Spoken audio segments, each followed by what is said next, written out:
1673 y se le declara Patrimonio Histórico de la Humanidad por la UNESCO desde 1997.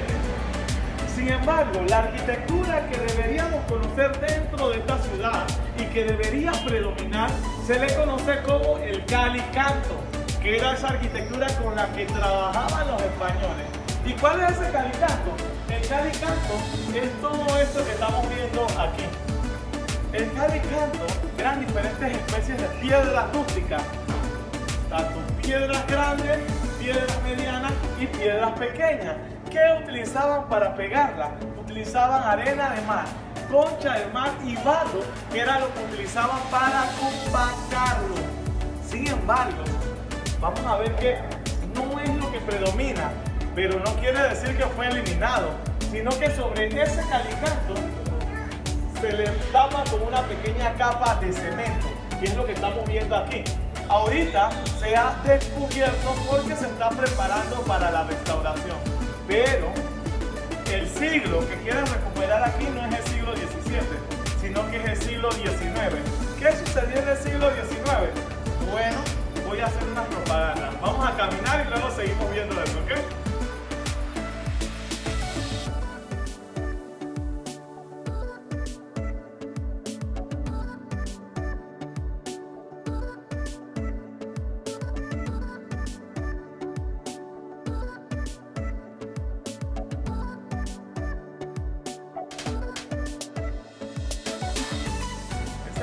Que le mostré allá abajo, acá lo podemos ver más alto. 199 metros sobre el nivel del mar. Yo les decía que por su altura vigilaban y protegían la ciudad. Ahora, al fondo, donde está el oficial y luego lo que es el Palacio de Blanco, nos pusimos en ese Palacio de Blanco al fondo, ¿lo ven? Esa es la presidencia. El Palacio Presidencial solamente son oficinas del presidente. Los presidentes viven en su propia residencia personal. A la presidencia se le conoce también como el Palacio de las Garzas. ¿Por qué? Porque a mediados del siglo XX tuvimos un presidente llamado Belisario Porras. A él le regalaron una garza. Él las mantuvo en el lobby y les creó una jaula, pero no las privó de libertad. Las mantuvo abiertas. Ellas son libres de irse, regresar o quedarse.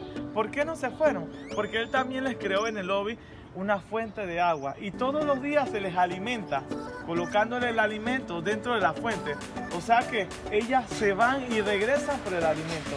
Actualmente la presidencia se mantiene llena de garzas, por ende se le conoce como el Palacio de las Garzas.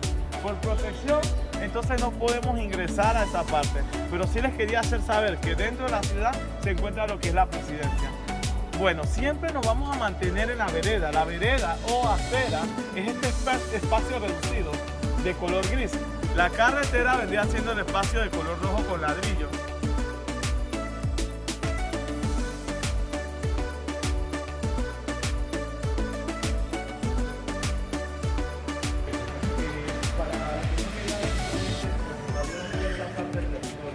Algunos lograron sacar a su hijo a flote y poder darle buenos estudios, y esos hijos económicamente mejoraron y ellos pudieron restaurar la fachada de la casa que sus padres tomaron. Los que no, entonces, por ejemplo, y estamos en lo que es la iglesia de San José.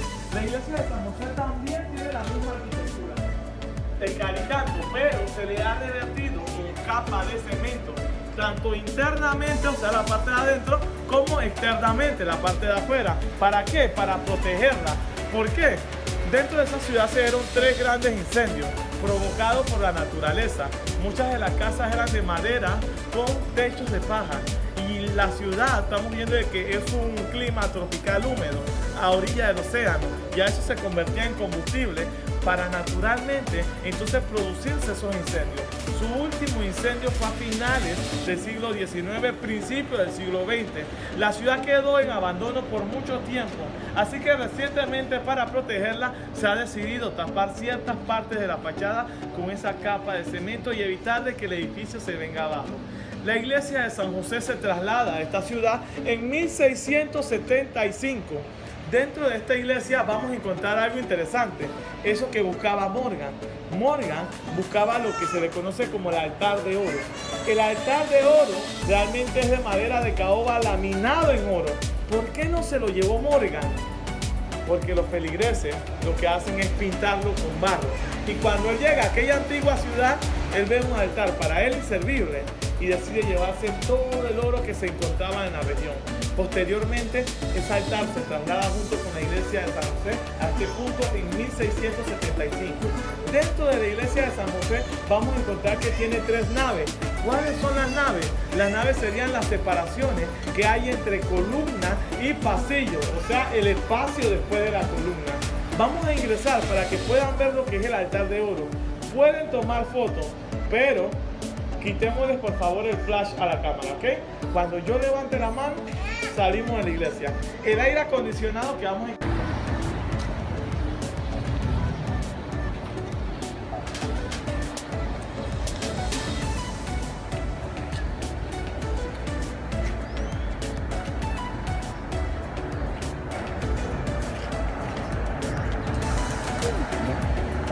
Ok, aquí estamos viendo más de lo que es esa arquitectura colonial de Cal y Canto. Todo este edificio que estamos viendo en estos momentos es esa arquitectura que se levantó en el siglo XVI, pero se mantuvo solamente hasta lo que fue el siglo XVIII. El Cal y Canto, y aquí podemos entender bien cuáles son esas diferentes especies o estilos de piedra rústica.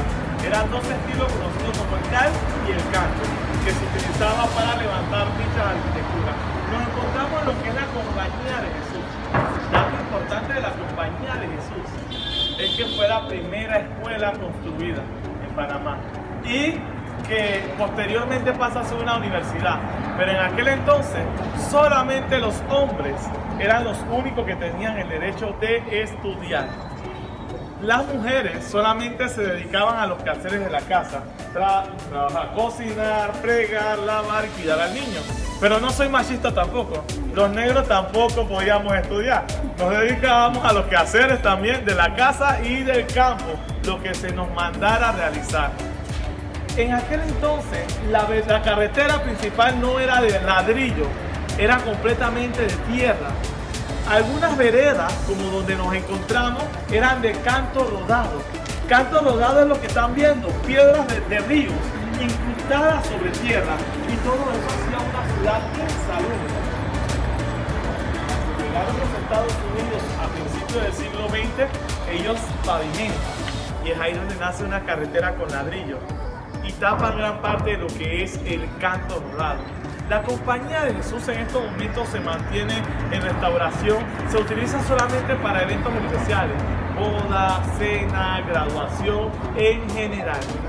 Ahora, vamos a mirar atrás. Veamos el edificio que tenemos enfrente de nosotros, completamente... Bienvenidos al campo antiguo. Antes de llegar a este punto, dato importante es que yo les decía que Morgan trabajó por mucho tiempo para la corona española. Él conocía el norte y la parte sur de Panamá. Y sobre todo se hospedó en la primera ciudad levantada en el Pacífico, esa ciudad que yo le conté que se llama hoy día Panamá la Vieja. Sin embargo, dentro de esta ciudad se encontraba todo el oro, todas las riquezas de América. Era la ciudad soñada por todos los piratas y corsarios. Sin embargo, un día Morgan decide renunciar a la corona española y se va a vivir a su país natal, Inglaterra. Luego va a regresar a Panamá, pero ya no trabajando para los españoles, ni tampoco como pirata. Él regresa como corsario. ¿Y cuál es la diferencia? Un pirata es una persona que trabaja para él y su tripulación. Un corsario es una persona que trabaja para la corona y con permiso de la corona y con bandera del país va a saquear a otro país. Entonces, trabajando para la corona inglesa como corsario, llega Morgan al norte de Panamá, a este poblado conocido como Nombre de Dios. Destruyen y saquean. En el norte avanza a otro poblado conocido como Portobelo, donde se daban las grandes ferias. Aquí él va a destruir, va a saquear y avanzar hacia el Pacífico. El nuevo gobernador de aquella antigua ciudad se llamaba Juan Pérez de Guzmán, y él ya se había enterado de las hazañas de Morgan hacia el norte. sabiendo que se encontraba en el Pacífico, y para ganar tiempo, suelta el ganado en dirección a los corsarios. Normalmente piratas y corsarios viajaban ligeros y se quedaban sin provisiones, o sea, sin agua y comida. Al encontrarse con el ganado, lo que va a suceder ahí es que una gran parrilla, se van a alimentar realmente y con fuerza avanzan en el recorrido. El gobernador manda incendiar las casas de las afueras, pero el incendio se incrementa tomando la casa de la pólvora y la ciudad entera se incendia. La gente sale ahuyentada buscando refugio. Cuando Morgan llega, el incendio no le va a ahuyentar. Aquel día él se lleva 175 mulas cargadas en oro y plata. Y en 1671 se destruye por completo aquella antigua ciudad. Posteriormente la corona española deseaba buscar un nuevo lugar, un lugar donde ellos pudieran protegerse de los ataques de piratas y corsarios. 2 años después, a 8 kilómetros de aquel antiguo lugar, encuentran este lugar a orilla del Océano Pacífico, en el sitio de Lancón, en el corregimiento de San Felipe. Hoy día este lugar es conocido para nosotros como el casco antiguo de la ciudad de Panamá. ¿Por qué iba a ser importante? Primero por su posición estratégica, a orilla del Océano Pacífico. Ahorita vemos que la marea está alta, sin embargo cuando la marea baja se logra ver lo que es parte de ese arrecife rocoso que se extiende más allá del puente. ¿Qué quiere decir? Que si piratas y corsarios utilizaran la estrategia de bajar hasta Cabo de Horno y navegar por el Pacífico, no iban a llegar a la orilla, iban a encallar. Otra de las protecciones la tenemos detrás de ustedes, en ese cerro donde se encuentra la bandera, ¿lo ven? Ese cerro está a 199 metros sobre el nivel del mar. Por su altura, podían cuidar el Pacífico y habitar hasta ciertos puntos del norte. Así que tenían la ciudad protegida y cubierta. Y ellos deciden en 1673 trasladarse a este punto. Y acá inicia una nueva historia. Pero parte de esa historia, quiero que primero veamos la fachada y los alrededores del lugar. Luego les cuento qué es lo que sucedió acá adentro. ¿Les parece?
Hasta de lo que tienen los brazos, o sea que es un seguro completo.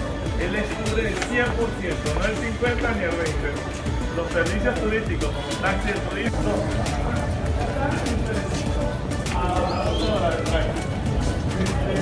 amarillo, es uno de los amarillos.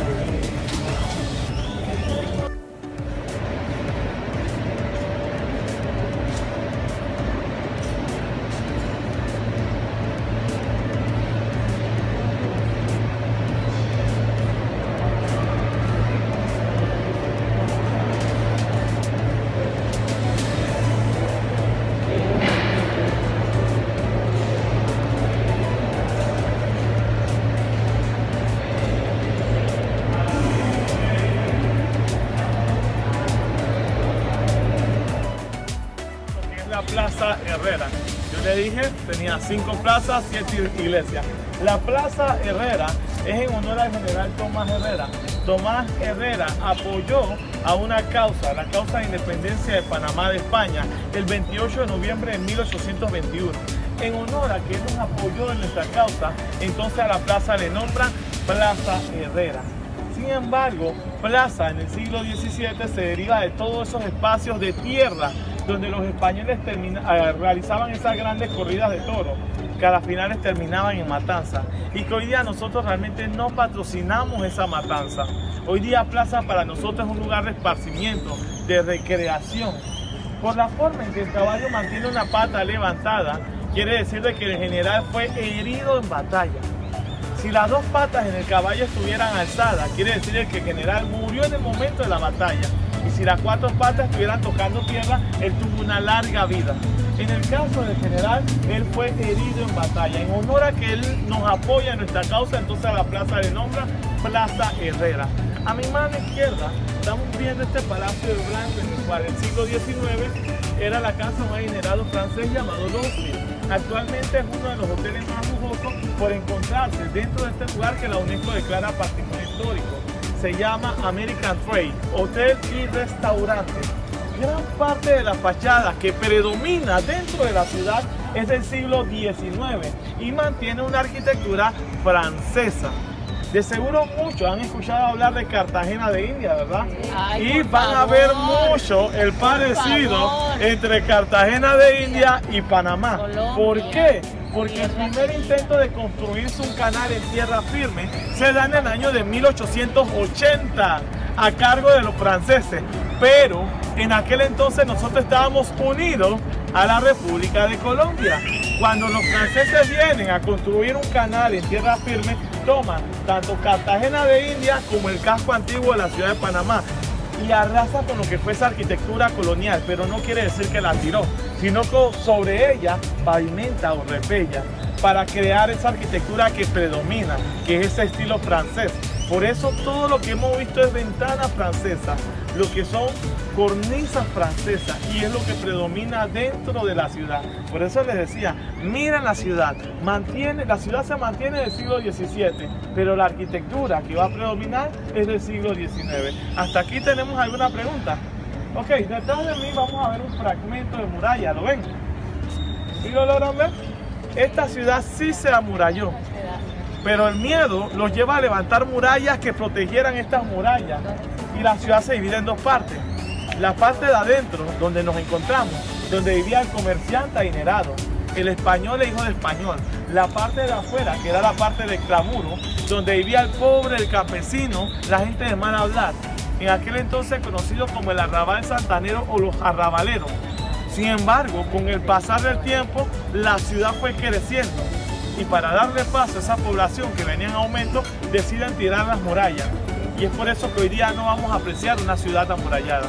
Pero ha quedado ese fragmento de muralla, la cual nos cuenta de que sí existían murallas en la ciudad y que desde una vista aérea ella pareciera tener la mano de un tigre.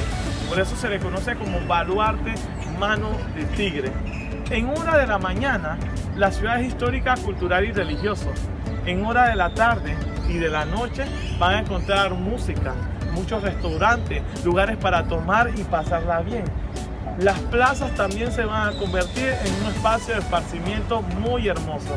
O sea, les recomiendo que no solamente se queden con este panorama, sino que puedan venir en la noche y disfrutar lo que ofrece. Toda la ciudad está iluminada en la noche, y no porque sea Navidad, se mantiene iluminada todos los días del año. Vamos a avanzar.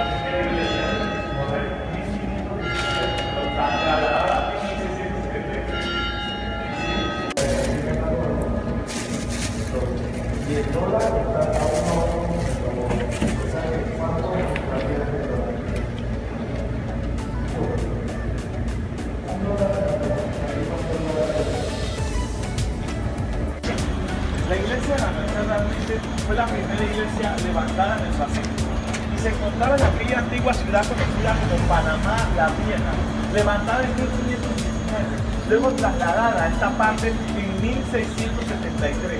Como vemos, ella mantiene gran parte y esta sí da a demostrar lo que es esa fachada de cal y canto, que es esa fachada que predomina o que debería de predominar, disculpen, en todo lo que es la ciudad. Ella mantiene dos torres campanaria, la cual se le ha protegido con capa de cemento. Dentro de la iglesia vamos a ver que también tiene aire acondicionado y esta iglesia mantiene 3 naves. Recordando que las naves son la separación de aproximadamente 15 metros de alto y datan de lo que es el siglo XIX, madera de caoba. Quiero que le prestemos atención a las columnas y a lo que es la parte del techo. Entonces ingresamos a la...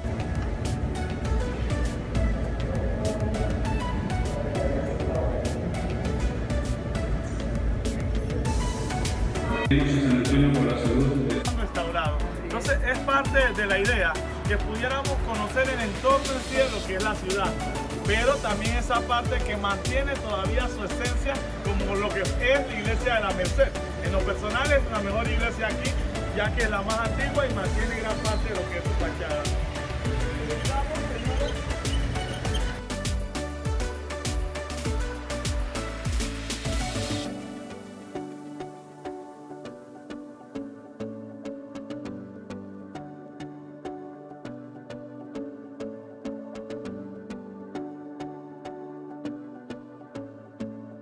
Teresa Mercedes Franco, Graciela Bosques, Ofelina Bosques, Genarina J.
Construir o utilizar el Estado Federal de Panamá como una ruta interoceánica.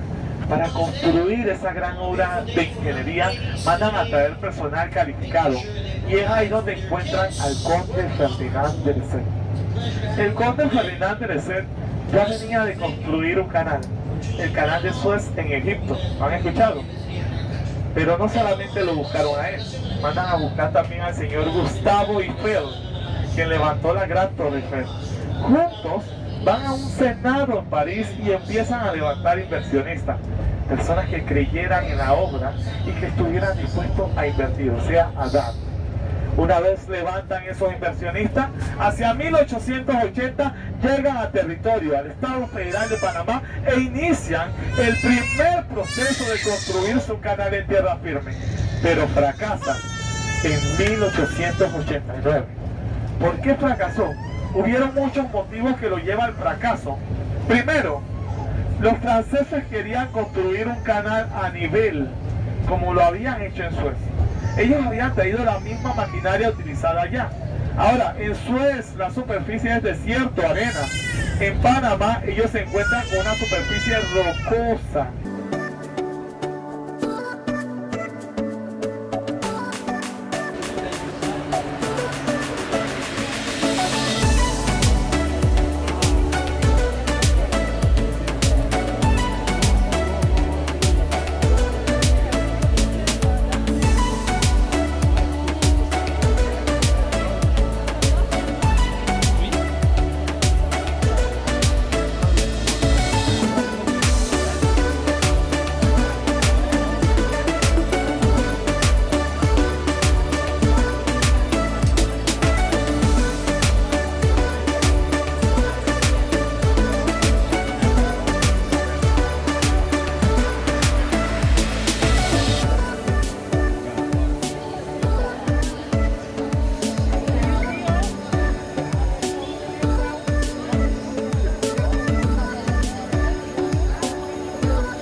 nueva obra de ampliación del canal se paga más de $400.000.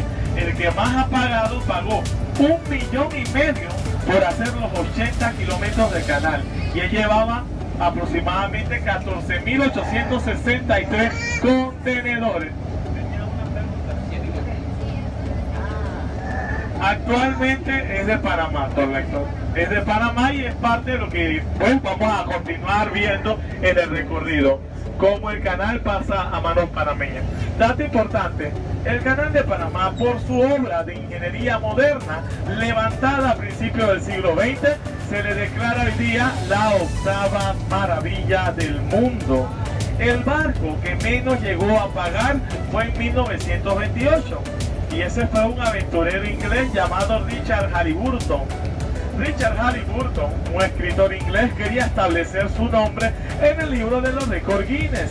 Así que él decide cruzar el canal de Panamá nadando. Pero había requisitos. Y parte de esos requisitos, uno, tenía que firmar un documento donde establecía que todos los riesgos eran bajo su propia responsabilidad. Dos, él no debía de salir del agua o no ingresaba al libro de los récords Guinness. 3, tenía que tener un fotógrafo quien documentara todo el recorrido. Y por último, tenía que tener un buen francotirador. ¿Saben para qué era el francotirador? Cocodrilo. Tanto el lago de Miraflores como el lago de Gatún están llenos de cocodrilos. O sea que por eso todos los riesgos eran bajo su propia responsabilidad. Él se estaba arriesgando realmente a entregar su vida a estos animalitos. Sin embargo, de vez en cuando se logra